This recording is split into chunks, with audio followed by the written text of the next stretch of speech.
یہ تو کام جانور بھی کر رہے ہیں. وما خلقت الجن والانس الا لیعبدون. پرپز آف لائف ہے. اسلام آپ کو پرپز آف لائف دیتا ہے. زندگی میں آنے کا مقصد کیا ہے؟ خدا کی شناخت. اور خدا کی شناخت کس لیے؟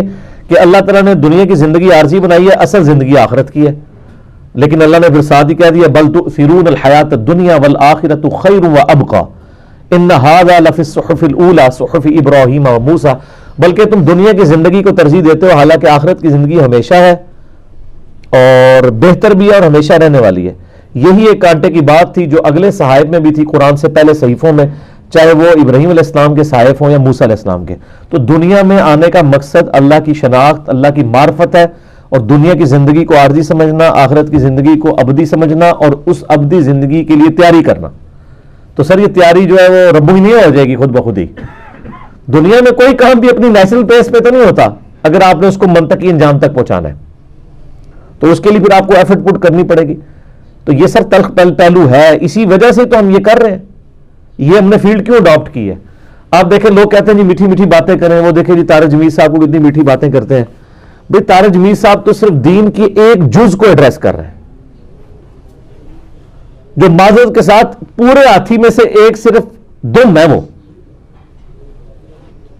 باقی تو ہر چیز میں اختلاف ہے. یعنی آپ کسی کو دین کی طرف لائیں گے تو کیا کہیں گے کہ بخاری مسلم کی حدیث ہے اسلام کی بنیاد 5 چیزوں پہ ہے.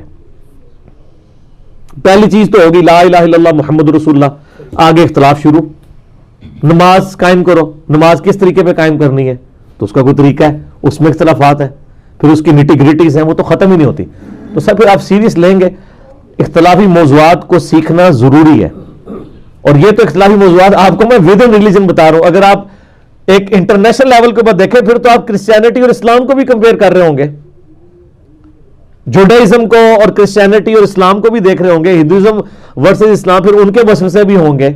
پھر پوری ڈاکٹرائن کو کلیئر کرنا ہوگا. جو بہت انٹلیکچوئل ہیں وہ اس لیول تک بھی جائیں گے، اور ظاہر ہے وہ بہت انٹلیکچوئل انڈیا پاکستان میں تو نہیں ہوتے ہیں، وہ گورے ہی ہوتے ہیں جو بیچارے اتنے چیزیں سیکھ کے تو حق تک پہنچ جاتے ہیں. یہاں تو آپ کو اپنے مسلک سے باہر نہیں نکلنے دیتے. پی کے فلم میں انہوں نے یہی تو دکھایا.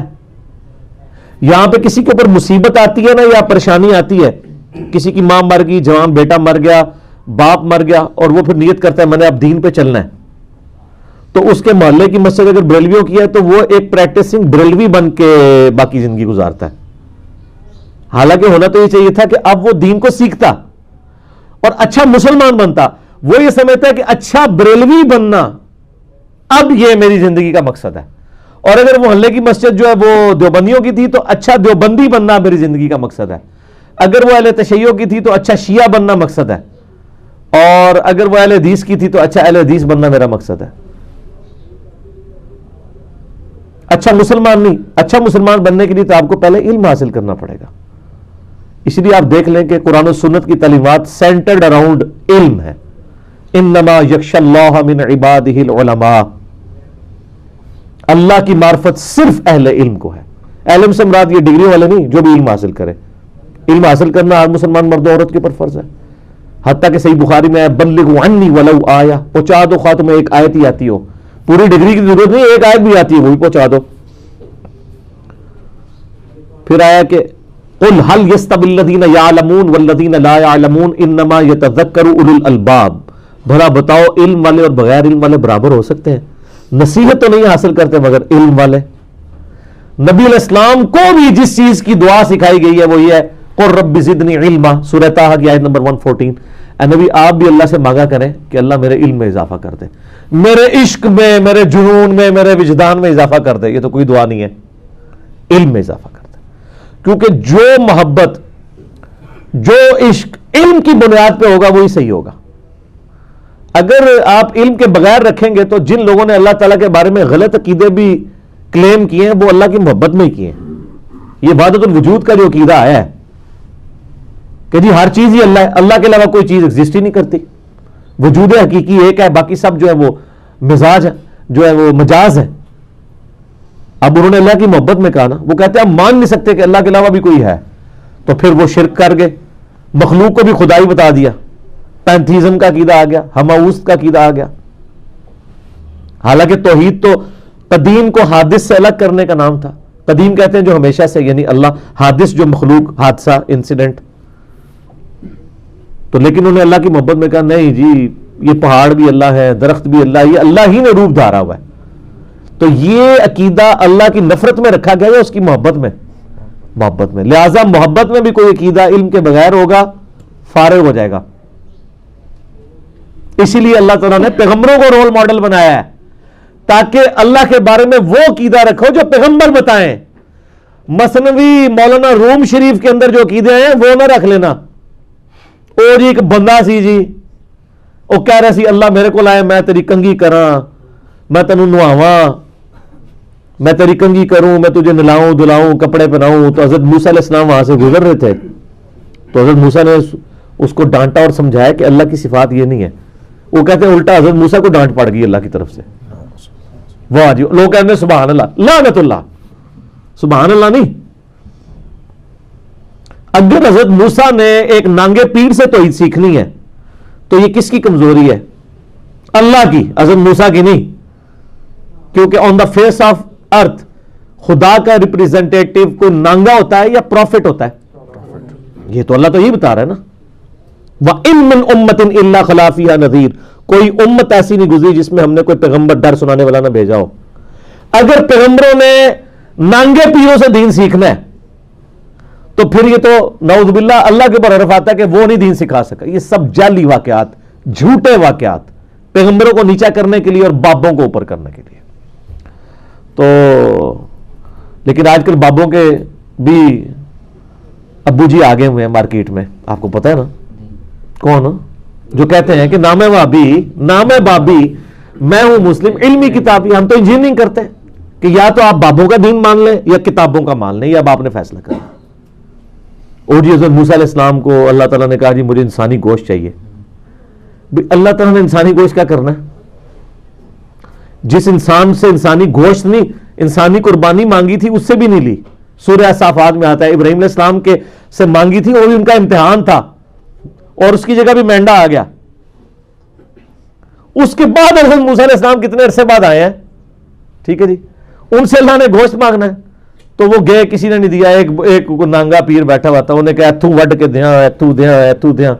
سب جعلی جھوٹی باتیں. تو اسی لیے پھر ان کے پاس ٹوٹکا یہ تھا کہ انہوں نے نا پھر دیکھیں جی دین کتابوں میں نہیں ہے، سینہ بسینہ چل رہا ہے. ایک کہانی کرا دی. دوسرا دیکھو جی علم تو شیطان کو بھی بہت سی. سر قرآن کی کس آیت میں اور کس حدیث میں لکھا ہے کہ شیطان کے پاس بہت علم تھا؟ اس کے خلاف تو پیر نصیر الدین نصیر صاحب نے پورا ایک مقالہ لکھا ہے، ان کی کتاب چھپی ہوئی ہے جس کا نام ہے کہ کیا ابلیس عالم تھا؟ ٹھیک ہے، تو جھوٹ بولا ہوا ہے. عالم ایسے تو نہیں ہوتے ہیں.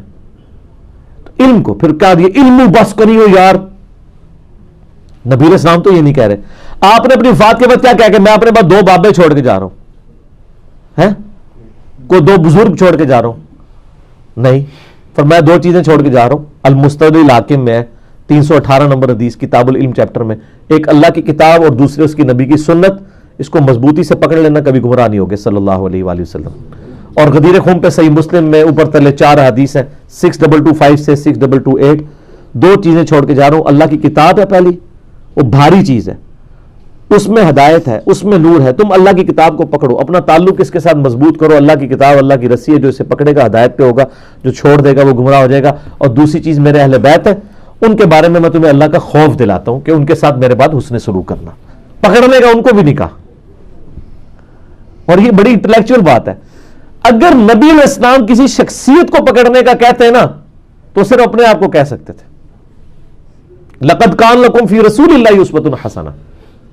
وہ جو حدیث بھی آئی نا علیکم بسنتی وسنت الخلفاء الراشدین المہدیین، وہ بھی پولیٹیکل اختلاف کے ٹرم میں ہے. تو میرے بعد بہت اختلاف دیکھو گے، میری اور میرے خلفاء راشدین کی سنت کو لازم پکڑنا. دین میں کوئی چیز داخل نہیں کی ہے. انہوں نے بچپن سے ہمیں کہانی کرائی ہوئی تھی کہ جی وہ صلاۃ خیر من النوم حضرت عمر نے داخل کیا ہے، اور میں نے جناب ابو داؤد سے ثابت کیا کہ صلاۃ خیر من النوم تو نبی علیہ السلام نے خود سکھایا. تو آپ مکر ہی گئے ہیں. کتنے علماء قریب چڑھا رہے ہیں، ہم نے تو کبھی کہا ہی نہیں ہے. ایک ٹکٹ میں کتنے مزے کرتے ہیں. جب ہم کہتے ہیں آپ اپنی پبلک کو کہتے تھے یہ بغلوں میں بت رکھ کے آتے تھے اس لیے رفع الیدین ہوتا تھا.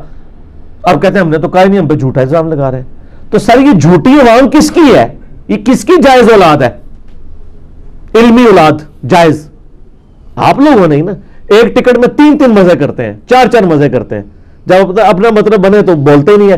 جب کوئی دوسرا گرفت کرتا ہے کہتے ہیں ہماری، تو وہ جس طرح وہ ہمارے پولیٹیکل لیڈرز بھی کرتے ہیں نا، بیان دے دیا، جب عدالت سے نوٹس آیا ہتک عزت کا تو کہتے ہیں یہ تو ہمارا پولیٹیکل نعرہ تھا، ایک پولیٹیکل سٹیٹمنٹ تھی، تو وہ لکھ کے معافی مانگ لیتے ہیں. لیکن جو اس سے اچیومنٹ کرنی ہوتی ہے کہ ایک دوسرے پولیٹیکل لیڈر کو بدنام کرنا ہوتا ہے، وہ اچیومنٹ کر چکے ہوتے ہیں.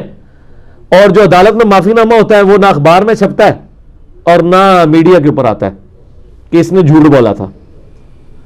یہ آپ دیکھ لیں پچھلے 5-6 سالوں میں وہ 35 پنکچر والا نجم سیٹھی صاحب کے خلاف کتنا مہم کھڑی کی گئی. اینڈ پہ کہا جی وہ تو بس ایک پولیٹیکل سٹیٹمنٹ تھی. یار اتنا آسان آپ نے سمجھ لیا ہوا ہے کہ کسی شخص کے اوپر جھوٹا الزام لگائے. یہ تو خلافت اگر نامزد ہو تو سورہ نور کے اندر 80 کوڑوں کی سزا ہے کسی پہ جھوٹا الزام لگانے کی. اور یہ ہمارا ایک پولیٹیکل لیڈر بھی جو ہے نا 80 کوڑے نہیں کھا سکتا، اس سے پہلے انشاءاللہ شہادت کے درجے پہ فائز ہو جائے گا. ان ساروں کو 80 لگیں جو یہ سٹیٹمنٹس دیتے ہیں. اگر میں نے پولیٹیکلی ایک ٹرم میں یعنی سٹیٹمنٹ بھی دی ہے جھوٹی اور بعد مجھے احساس ہوا ہے تو مجھے پبلکلی اس سے معافی مانگنی چاہیے، لیکن نہیں مانگتے. تو دین کے معاملے میں اختلاف ہم سے پہلے سے ایگزسٹ کرتا ہے، اسی لیے ہم نے اختلافی موضوعات کو چنا تاکہ لوگوں تک آج کا نوجوان بچہ یا تو بالکل ہی بے دین ہو جائے گا تو یا پھر وہ کہے گا جھوم جھوم کے کہ نہ میں وہابی نہ میں بابی، میں ہوں مسلم علمی کتابی، کیونکہ اس کو راستہ کوئی نہیں ملے گا. کیا کرے بیچارہ؟ یہ جو دوسرے وائزین کام کر رہے ہیں واللہ بہت آسان ہے، اور میں نے اپنی زندگی میں بہت عرصہ یہ کام کیا ہے. میں آلموسٹ 10 سال تک سبز پگڑی باندھتا رہا ہوں، سمجھ لیں 1990-91 سے لے کے 2000 تک 2001 تک. تو میں نے یہ سارے کام کیے ہوئے ہیں. لیکن اصل کام یہ ہے کہ جو اختلافات ہیں ان کے بارے میں ایک امت کو بتایا جائے کہ ایک یہ رائے ہے، ایک یہ رائے ہے، یہ رائے مضبوط ہے، یہ کمزور ہے، آپ یہ اڈاپٹ کریں، باقی آپ کی مرضی، تکفیر نہ کسی کی کریں. یہی ہم کرتے ہیں. لیکن یہ تو ہمارا حق ہے نا کہ جس چیز کو ہم صحیح سمجھتے ہیں اس کو پورے کانفیڈنس سے بیان کریں. وہ کہتا ہے جی اتنے کانفیڈنس سے بولتا ہے، وہ اس لیے بولتا ہے کہ میں قرآن و سنت میں اتنا ہی کانفیڈنس رکھتا ہوں جتنا آپ کا کانفیڈنس اس بات میں ہے کہ 2 + 2 4 ہوتے ہیں. تو میں قرآن پاک کو حق سمجھتا ہوں تو میں اسی کانفیڈنس سے بات کروں گا. آپ کے دلائل اگر مضبوط ہیں آپ اپنا بھی پبلک کے سامنے لے آئیں، لیکن اس کے باوجود ہم تکفیر نہیں کسی کے کر رہے.